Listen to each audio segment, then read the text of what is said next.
Hi everyone, it's Laura, and today I'm here to talk to you about Sunrise on the Reaping. So I'm going to start this review first off by saying that I highly doubt this will be objective in any way.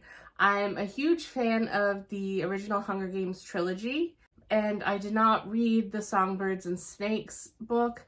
I had no real interest in it.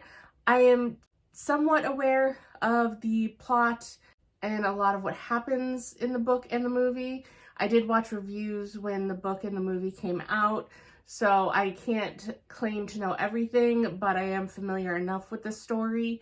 I just had no interest in reading a book or watching a movie around snow, and that's just a personal opinion. I don't have any thoughts about anyone who liked it. I was just very drawn to a story about Haymitch, though.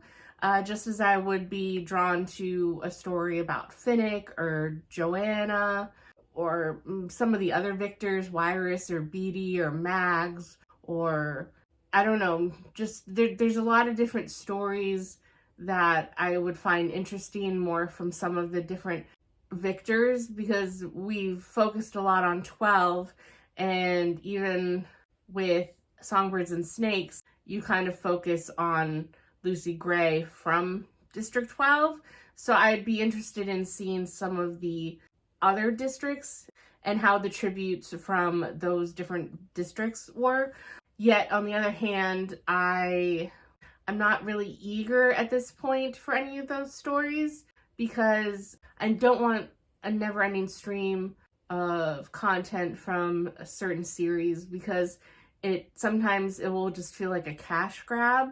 And I appreciate when creators know when to let a series go or when a good time to wrap it up is. And did I think this book was necessary? No. Did I love it? Yes, absolutely. And it felt like it was really a nod to the fans, and that Suzanne Collins knew what we wanted and gave it to us.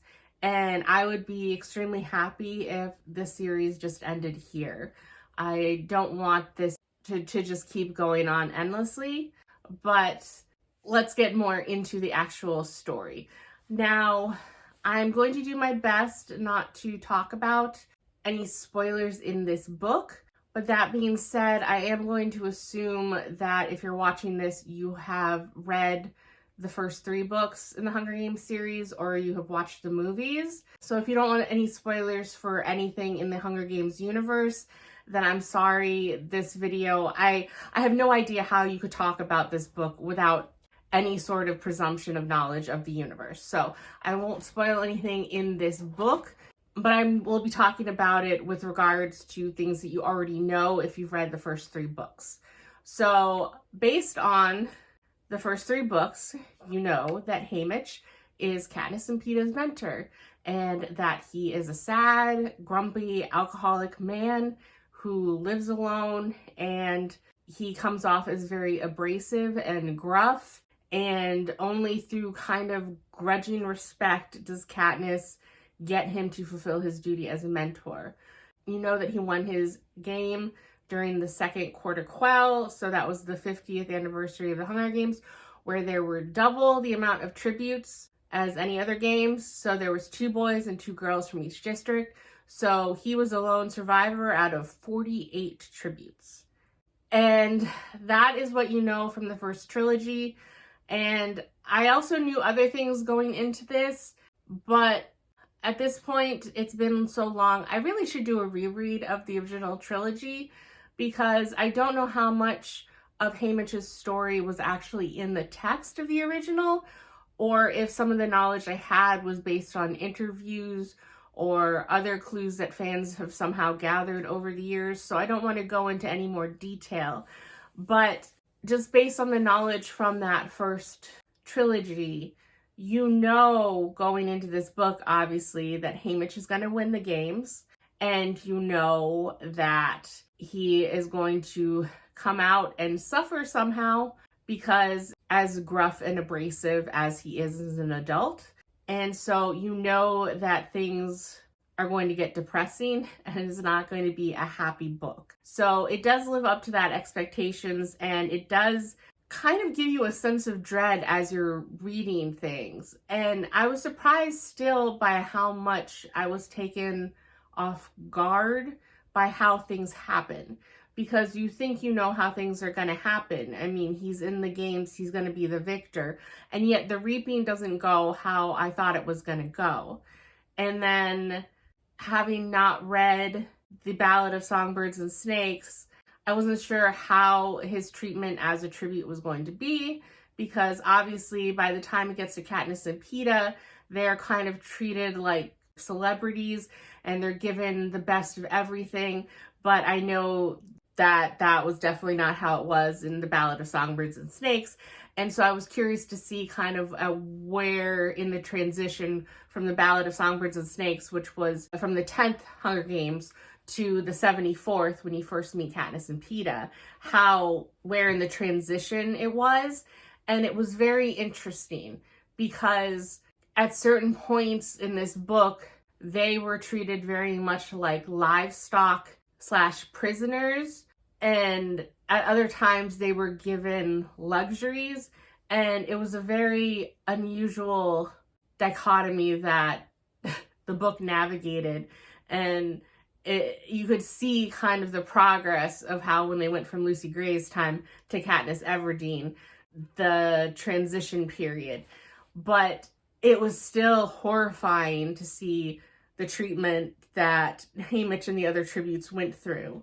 And it was definitely, like I said, a book written for the fans, because a lot of characters that you know in the first trilogy, they are present in this book as well, in varying degrees.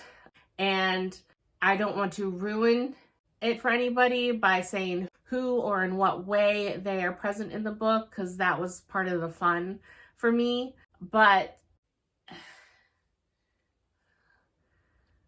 I like that. And I think that since, like I said, I haven't read the original books in quite a long time at this point, that there was probably even more that was Easter eggs in here that I wasn't picking up on.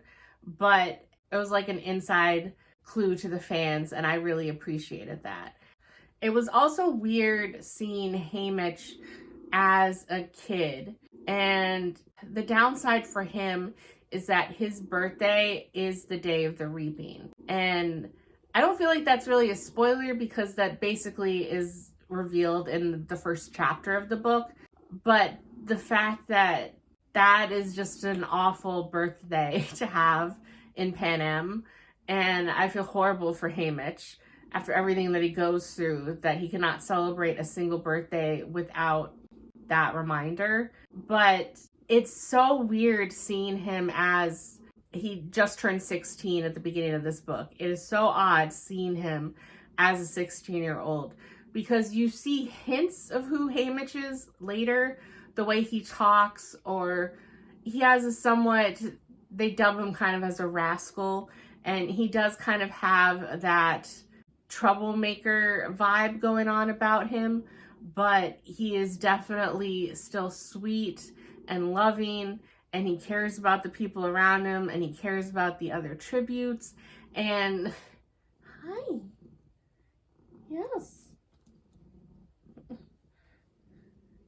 And so it makes it all the more painful when he goes through everything he goes through, because you can't help but wonder who Haymitch would have been as an adult in a different world, or even if he had just not been in the Hunger Games. And it's so sad, because he seems like he would have been a very caring, lovely adult, and the Capitol just had to come in and tear up his life, and it's just kind of heartbreaking.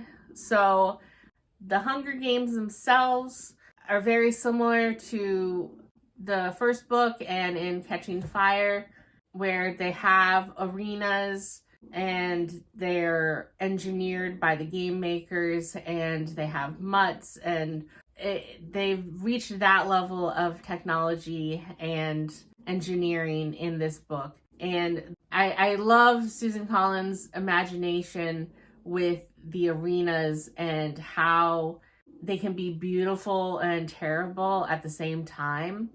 And I appreciate her ability to highlight a lot of the tributes, even though there were 48 of them. There were still multiple tributes that I felt attached to.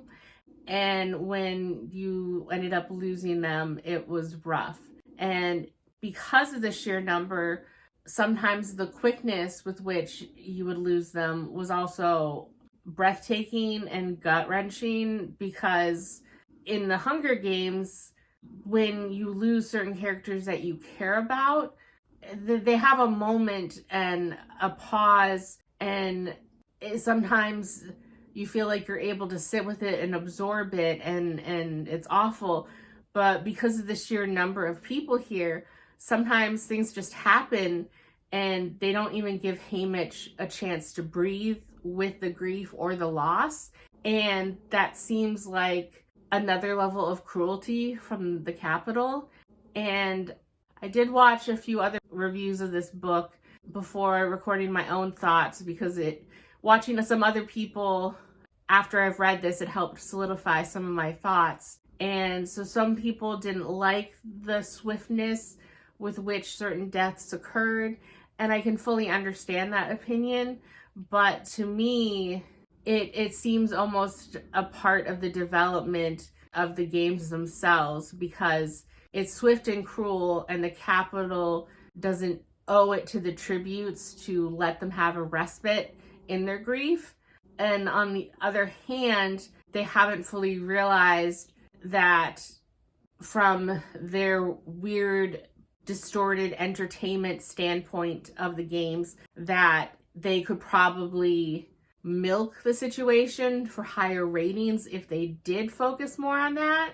And so it seems like there are multiple reasons why it could have happened as fast, but I understand as a reader maybe wanting to linger on some of the deaths a bit more for the characters that we actually felt close to in this book. So I understand multiple different takes on this, but it didn't really bother me, because it just felt like so much was happening in the arena, and that it was kind of realistic to how it could happen. And I've seen, before finishing this book, I saw 3 different thumbnails of people with videos on this book, and they were crying in the thumbnail. So I was worried.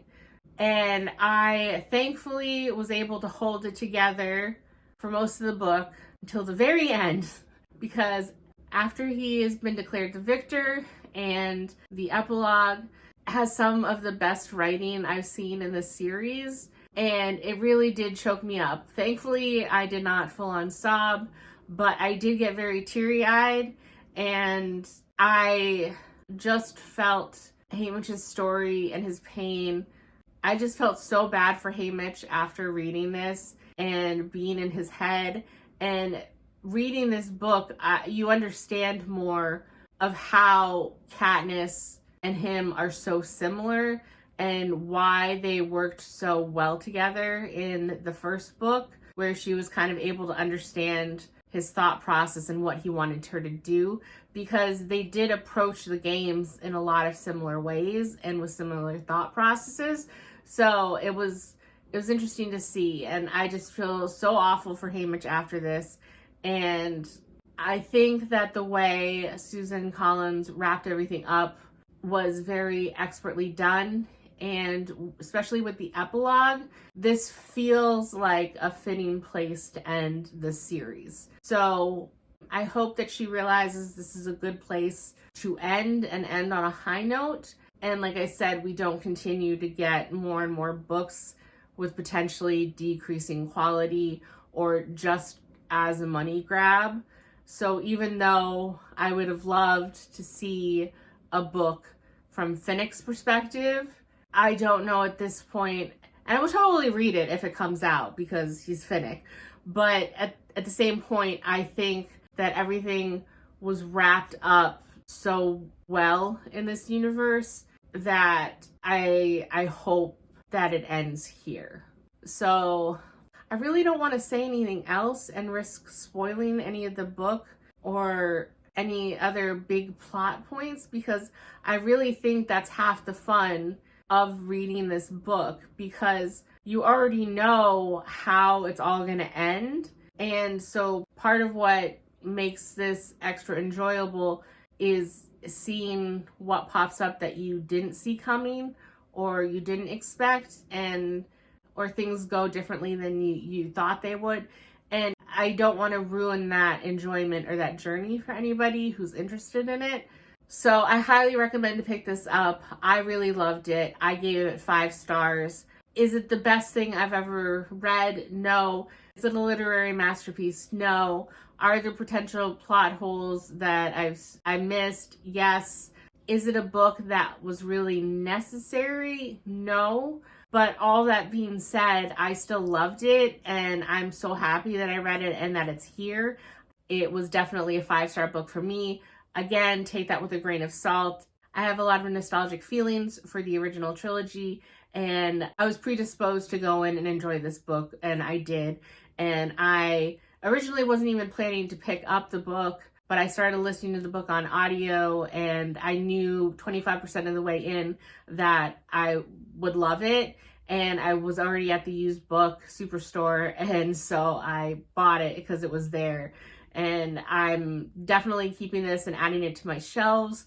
And I look forward to rereading the first trilogy, and at some point years from now, I can totally see myself rereading all of these books and still getting enjoyment out of them. So I highly recommend this if you're a fan of the series, if you're a fan of Haymitch, if you want to see how Haymitch became who he is and what he went through to understand him better, or even just to see, like I said, how the games have developed and the treatment of the tributes over the years, especially if you have read or watched The Ballad of Songbirds and Snakes and you want to see the development that they went through.